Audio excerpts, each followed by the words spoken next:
Hi friends, welcome to మా queens YouTube channel.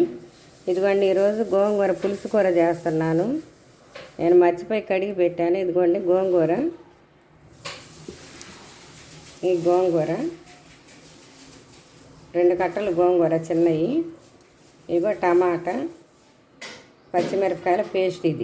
ఇది పచ్చిమిరపకాయల పేస్ట్. అది వేసి అల్లం పేస్ట్, కొంచెం అల్లం పేస్టు, పచ్చిమిరపకాయల పేస్టు, టమాటా ముక్కలు, గోంగూర, ధనియాల పొడి, జీలకర్ర పొడి అన్నీ వేసి మసాలా వేసి పులుసు కూర చేస్తున్నాను. మీరు కూడా ట్రై చేయండి. ఇదిగోండి అల్లం వెల్లుల్లి పేస్టు 2 కట్టలు గోంగూరకి అది సరిపోద్ది. ఈ అల్లం వెల్లుల్లి పేస్ట్ వేసి ఉడకబెట్టాలి. పసుపు వేసి ఉడికించాలి గోంగూర. చాలా బాగుంటుందండి ఇలా చేసుకుంటే. ఇదిగోండి ఉల్లిపాయలు వేస్తున్నాను. పెద్దది ఒక మీడియం సైజు గడ్డ ఒకటి.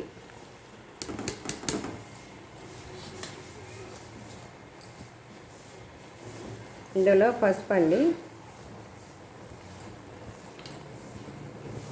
ఇప్పుడు స్టవ్ ముట్టించాను, గోంగూర పెట్టాను. ఇది ఉడికించుకోవాలి. ఉడికించుకొని ధనియాల పొడి, జీలకర్ర పొడి వేసుకొని అప్పుడు దించి ఎనిపి తాలింపు వేయాలి. అది కూడా ఆ ప్రాసెస్ కూడా చూపిస్తాను నేను. ఇలా చేసుకోండి, చాలా బాగుంటుంది, టేస్ట్ ఉంటుంది. బిర్యానీలోకి బాగుంటుంది, మామూలు వైట్ రైస్లోకి కూడా బాగుంటుంది. ఇది చాలా బాగుంటుంది. దీనిలో గోంగూరలో నీళ్ళు ఊరతాయండి. అవి ఊరకపోతే కొంచెం వాటర్ వేసుకొని కూడా ఉడికించుకోకూడదు. వాటర్ అన్నీ ఇనికిపోవాలి. ఇప్పుడు తెల్ల గోంగూర అయితే కానీ మీరు చింతపండు వేసుకోవాలి. దీనికైతే ఇది కొండ గోంగూర, ఎర్ర గోంగూర, దానికి అవసరం లేదు. ఒకవేళ పులుపు తక్కువ అంటే వేసుకోవచ్చు కొద్దిగా చింతపండు. తెల్ల గోంగూరకి మాత్రం ఖచ్చితంగా చింతపండు వేయాలి, అప్పుడు బాగుంటుంది. వాటర్ వేస్తున్నాను. వాటర్ తగ్గినాయి, నాకు బాగా వచ్చేసింది, అందుకని కొంచెం వాటర్ వేస్తున్నాను. ఎందుకంటే కరివేపాకు వేసాను, తుంచేసాను.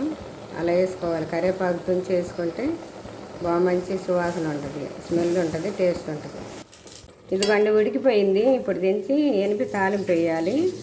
కొత్తిమీర వేసుకొని ఎనిపి తాలింపు వేయాలి. ఉడికిపోయింది. వాటర్ కూడా ఇనికిపోయినాయి.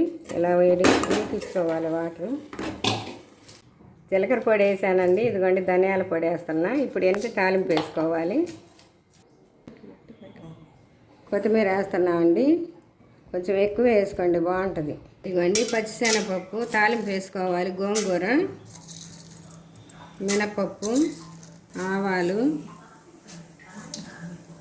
జీలకర్ర,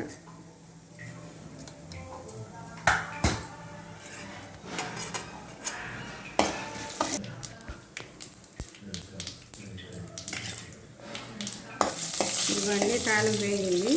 ఎల్లిపాయలు, ఎండుమిర్చి, కరివేపాకు.